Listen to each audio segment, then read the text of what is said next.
বন্ধুরা YouTube channel মনিটাইজেশনের ক্ষেত্রে চলে এলো বিশাল বড় পরিবর্তন। এখন যদি তোমরা 1000টা সাবস্ক্রাইবার এবং 4000 ঘন্টা ওয়াচ টাইম কিংবা 1000টা সাবস্ক্রাইবার এবং লাস্ট 90 দিনে 10 মিলিয়ন শর্টস ভিউজ, এই যে দুটো ক্রাইটেরিয়া, এই ক্রাইটেরিয়া পূরণ করা সত্ত্বেও কিন্তু তোমরা তোমাদের চ্যানেলটাকে মনিটাইজ করাতে পারবে না। তোমরা এতদিন কি জানতে?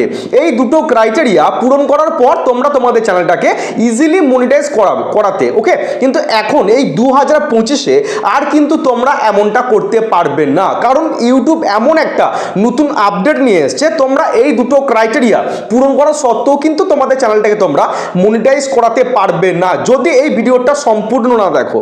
যদি এই ভিডিওটা আজকে সম্পূর্ণ না দেখতে পারো, তোমরা কোনো দিন তোমাদের চ্যানেলটাকে কিন্তু মনিটাইজ করাতে পারবে না। আমি চ্যালেঞ্জ দিতে পারি, যতই তোমরা 4000 ঘন্টা ওয়াচ টাইম, 1000টা সাবস্ক্রাইবার কিংবা 1000টা সাবস্ক্রাইবার এবং লাস্ট 90 দিনে 10 মিলিয়ন শর্ট ভিউজ এই ক্রাইটেরিয়া পূরণ করে ফেলেও, তা সত্ত্বেও কিন্তু তোমরা তোমাদের চ্যানেলটাকে মনিটাইজ করাতে পারবে না। তাই বলছি বন্ধুরা, এই ভিডিওটা সম্পূর্ণ মনোযোগ সহকারে পুরোটা দেখার চেষ্টা করো।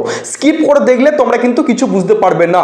সম্পূর্ণ ভিডিওটা দেখার চেষ্টা করো এবং তোমাদের চ্যানেলটাকে তোমরা মনিটাইজ করিয়ে নাও। বুঝতে পেরেছো? যদি না দেখো ভিডিওটা, তোমরা কিন্তু কোনোদিন তোমাদের চ্যানেলটাকে মনিটাইজ করাতে পারবে না। দেখো, আমি তোমাদের মাঝে একটা স্ক্রিন শেয়ার করছি, আমি তোমাদের A to Z দেখাচ্ছি ইউটিউব কি পরিবর্তন নিয়ে এলো। তো দেখো, আমি এই মুহূর্তে ইউটিউবের যে অফিসিয়াল যে পেজ, সেখানে কিন্তু চলে এসেছি। তোমরা একটুখানি দেখো এখানে কি লেখা আছে না, এখানে লেখা আছে what we need to join, লেখা আছে what we need to join দিয়ে কিছু তোমার পয়েন্ট দেওয়া আছে। 1 নম্বর পয়েন্ট কি লেখা আছে দেখো, 1 নম্বর পয়েন্ট না, follow the YouTube channel monetization policy. 1 number লেখা আছে follow the YouTube channel monetization policy. ইউটিউবের যে সমস্ত মনিটাইজেশন যে পলিসি রয়েছে, সেই পলিসি মেনে কিন্তু তোমাদেরকে ভিডিওগুলি আপলোড করতে হবে। যখন তখন যাটা ভিডিও আপলোড করলে কিন্তু তোমরা কখনোই তোমাদের চ্যানেলটাকে মনিটাইজ করাতে পারবে না।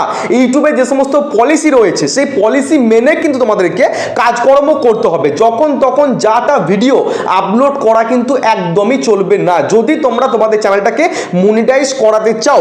2 নাম্বার কি লেখা আছে দেখো না, 2 নাম্বার লেখা আছে live in a country reason. Live in a country reason, এমনও কিছু কান্ট্রি রয়েছে যেখানে ইউটিউবের যে এই পার্টনার প্রোগ্রাম এটা কিন্তু অ্যাভেলেবেল নেই, কিন্তু আমাদের ইন্ডিয়া এবং বাংলাদেশ এই দুটো কান্ট্রিতে কিন্তু ইউটিউবের মনিটাইজেশন এই পলিসি রয়েছে বা এই ক্রাইটেরিয়া রয়েছে। তো এটা নিয়ে আমি বেশি কিছু বলবো না, কারণ এটা নিয়ে তোমাদের টেনশনে কিছু নেই।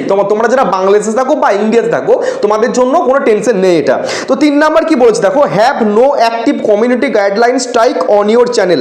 Have no active community guideline strike on your channel. তোমাদের চ্যানেলে কোনো অ্যাক্টিভ কমিউনিটি গাইডলাইন স্ট্রাইক কিন্তু থাকা চলবে না। যদি অ্যাক্টিভ কমিউনিটি গাইডলাইন স্ট্রাইক থেকে থাকে, তোমরা কিন্তু তোমাদের চ্যানেলটাকে মনিটাইজ করাতে পারবে না। আর প্রথম যেটা আছে সেটা হচ্ছে ওয়ার্নিং স্ট্রাইক। ওয়ার্নিং স্ট্রাইক যদি পড়ে, তোমরা কিন্তু তোমাদের চ্যানেলটাকে ইজিলি মনিটাইজ করাতে পারবে। কিন্তু ওয়ার্নিং স্ট্রাইকটা বাদ দিয়ে যদি একটা স্ট্রাইক পড়ে যায়, তাহলে অ্যাক্টিভ থাকা অবস্থাতে তোমরা কিন্তু মনিটাইজ করাতে পারবে না। আর ওই স্ট্রাইকটা উঠতে তোমার 3 মাস কিন্তু টাইম লাগে, 90 দিন, ঠিক আছে? স্ট্রাইকটা আপনি উঠতে 3 মাস টাইম লাগে। 3 মাস পর গিয়ে তোমরা আবার অ্যাপ্লাই করার সুযোগ পাবে। কিন্তু অ্যাক্টিভ অবস্থাতে, যখন তোমাদের স্ট্রাইকটা তোমাদের চ্যানেলে অ্যাক্টিভ থাকবে, সেই অ্যাক্টিভ থাকা অবস্থাতে তোমরা কিন্তু মনিটাইজ করাতে পারবে না। এখন তোমরা হয়তো আমাকে কোয়েশ্চেন করতে পারো যে আমাদের ভিডিওতে যদি কপিরাইট স্ট্রাইক আসে, তাহলে কি আমরা মনিটাইজ করাতে পারবো? 100% পারবে। কপিরাইট স্ট্রাইকলে তোমরা অবশ্যই তোমাদের চ্যানেলটাকে মনিটাইজ করাতে পারবে। অ্যাক্টিভ স্ট্রাইক কিন্তু থাকা চলবে না, যেটা ইউটিউব নিজে দেয়। অ্যাক্টিভ কমিউনিটি গাইডলাইন স্ট্রাইক, সেটা কিন্তু থাকা চলবে না। বুঝতে পেরেছো? 4 নাম্বার কি লেখা আছে দেখো না, 4 নাম্বার লেখা আছে মেক্স ইউর 2 স্টেপ ভেরিফিকেশন। ঠিক আছে, মেক্স ইউর 2 স্টেপ ভেরিফিকেশন। তোমাদের কিন্তু 2 স্টেপ ভেরিফিকেশন এটাকে কিন্তু অন করে রাখতে হবে। ঠিক আছে, অনেক সময় কি হয় দেখবে ইউটিউব চ্যানেলগুলো হ্যাক হয়ে যায়। তোমরা অনেক সময় এরকম খবর তোমরা পাবে যে বড় বড় চ্যানেলগুলো হ্যাক হয়ে যাচ্ছে। তোমরা যদি এই 2 স্টেপ ভেরিফিকেশন এটাকে যদি অন করে রাখতে পারো, তোমাদের চ্যানেলটাকে কিন্তু হ্যাকাররা কখনোই হ্যাক করতে পারবে না। কিন্তু 2 স্টেপ ভেরিফিকেশন যদি অন না থাকে, তোমাদের চ্যানেলটাকে কিন্তু হ্যাকাররা ইজিলি কিন্তু হ্যাক করতে পারবে এবং তার সাথে তোমরা কিন্তু কখনোই মনিটাইজ করতে পারবে না। মনিটাইজ করার সময় যে অ্যাপ্লাই বটনটা আমরা ক্লিক করি, সেই অ্যাপ্লাই বটনটাই কিন্তু তোমরা তোমাদের ওয়াইটি স্টুডিওতে শো করবে না যদি তোমরা টু স্টেপ ভেরিফিকেশন অন করে না রাখো। এবার তোমাদের কি বলেছে দেখো 5 নাম্বার বলেছে have advance feature access on YouTube. যে সমস্ত অ্যাডভান্স ফিচার রয়েছে সেই অ্যাডভান্স ফিচার্সকে কিন্তু তোমাদেরকে অন করে রাখতে হবে। দেখবে 1 নাম্বার যে ফিচার্সটা সেটা কিন্তু অটোমেটিক অন হয়ে যায়। দ্বিতীয় নাম্বারে তোমাদের মোবাইল নাম্বার দিয়ে কিন্তু ভেরিফাইড করতে হয়। আর 3 নাম্বার হচ্ছে তোমাদের ফেসের মাধ্যমে কিংবা কোনো কার্ডের মাধ্যমে, যেটা তোমাদের কি বলে যারা বাংলাদেশ থাকো তাদের এনআইডি কার্ড, যারা ইন্ডিয়ায় থাকো তো তাদের জন্য আধার কার্ড বা ভোটার কার্ড দিয়ে কিন্তু এই 3টে অ্যাডভান্স যে ফিচার্স সেই অ্যাডভান্স ফিচার্সগুলোকে কিন্তু তোমাদেরকে অন করে রাখতে হবে, না হলে চ্যানেলটাকে কিন্তু মনিটাইজ করাতে পারবে না।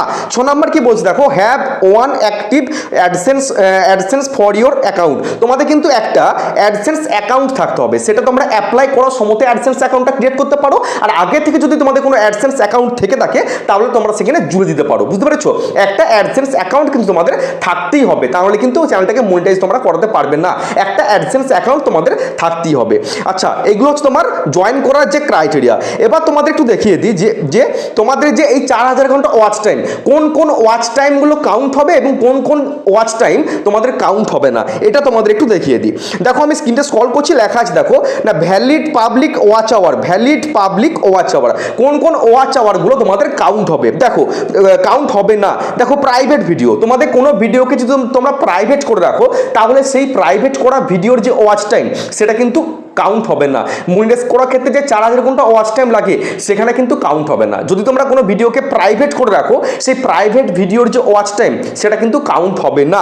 2 নাম্বার আনলিস্টেড ভিডিও, তোমরা যদি কোনো ভিডিওকে আনলিস্টেড করে রাখো তাহলে আনলিস্টেড ভিডিওর যে ওয়াচ টাইম, ঠিক আছে, ধরো তুমি একটা ভিডিওকে আনলিস্টেড করে দিয়েছো, সেই ভিডিওটা থেকে তুমি 100 ঘন্টা ওয়াচ টাইম পেয়েছিলে, সেই 100 ঘন্টা ওয়াচ টাইম কিন্তু মাইনাস হয়ে যাবে, সেটা কিন্তু কাউন্ট হবে না।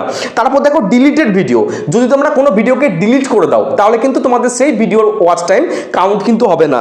নেক্সট দেখো অ্যাড ক্যাম্পেইন, তোমরা যদি কোনো ভিডিওতে অ্যাড চালিয়ে দাও, ঠিক আছে, তোমরা যদি কোনো ভিডিওতে অ্যাড চালাও, অনেকে কি করে না টাকা দিয়ে ভিডিওতে অ্যাড চালায়, ঠিক আছে, দিয়ে 4000 ঘন্টা ওয়াচ টাইম পূরণ করতে চাই। সেই মানে অ্যাড যে ভিডিওতে তোমরা অ্যাড চালাবে সেখান থেকে যে ওয়াচ টাইমটা তোমরা পাবে সেই ওয়াচ টাইম কিন্তু কাউন্ট হবে না, বুঝতে পেরেছো? তোমাদের অর্গানিক ভাবে কিন্তু ওয়াচ টাইমটাকে পূরণ করার চেষ্টা করতে হবে, মানে ভিডিওর থ্রুতে ভালো কন্টেন্ট দেবে এবং সেই কন্টেন্টে যদি ভিউজ আসে সেখান থেকে অর্গানিক ভাবে তোমাদের ওয়াচ টাইমটা কিন্তু কাউন্ট করার চেষ্টা করতে হবে, বুঝতে পেরেছো? কোনো রকম টাকা দিয়ে কিন্তু তোমাদের মানে পূরণ করা যে ওয়াচ টাইম সেটা কিন্তু কাউন্ট হবে না। অনেকে কি করে যে টাকা দিয়ে সাবস্ক্রাইবার ওয়াচ টাইম কিনে নিয়ে আসে, ঠিক আছে, সেগুলো কিন্তু কাউন্ট হবে না।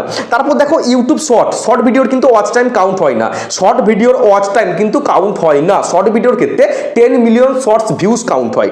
তারপর কি লেখা আছে না live stream that are unlisted deleted or not converted to video on demand, ঠিক আছে, তোমরা যদি কোনো লাইভ, ধরো তুমি একটা লাইভ করলে, সেই লাইভটাকে যদি তোমরা ডিলিট করে দাও বা লাইভটাকে যদি প্রাইভেট করে দাও বা লাইভটাকে যদি আনলিস্টেড করে দাও তাহলে কিন্তু সেই মানে ওয়াচ টাইমগুলো কিন্তু কাউন্ট হবে না। তোমাদের লাইভ করার পর সেই লাইভটাকে কিন্তু পাবলিক রাখতে হবে যদি ভিডিও লাইভ থেকে ওয়াচ টাইম তোমরা নিতে চাও, ঠিক আছে, লাইভটাকে কিন্তু সবসময় পাবলিক করে রাখতে হবে, লাইভকে কিন্তু সবসময় পাবলিক করে রাখার চেষ্টা করবে। আনলিস্টেড ডিলিট বা প্রাইভেট করে রাখলে কিন্তু সেই লাইভ ভিডিওর ওয়াচ টাইম কাউন্ট কিন্তু হবে না। তাহলে পরিষ্কার করে কিন্তু তোমাদের আমি বুঝিয়ে দিলাম, বুঝতে পেরেছো?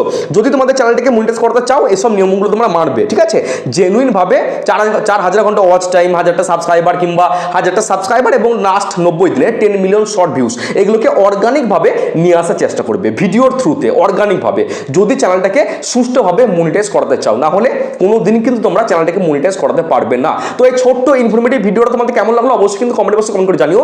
দেখা হচ্ছে কালকে, সকলে ভালো থেকো, সুস্থ থেকো, জয় হিন্দ, জয় ভারত।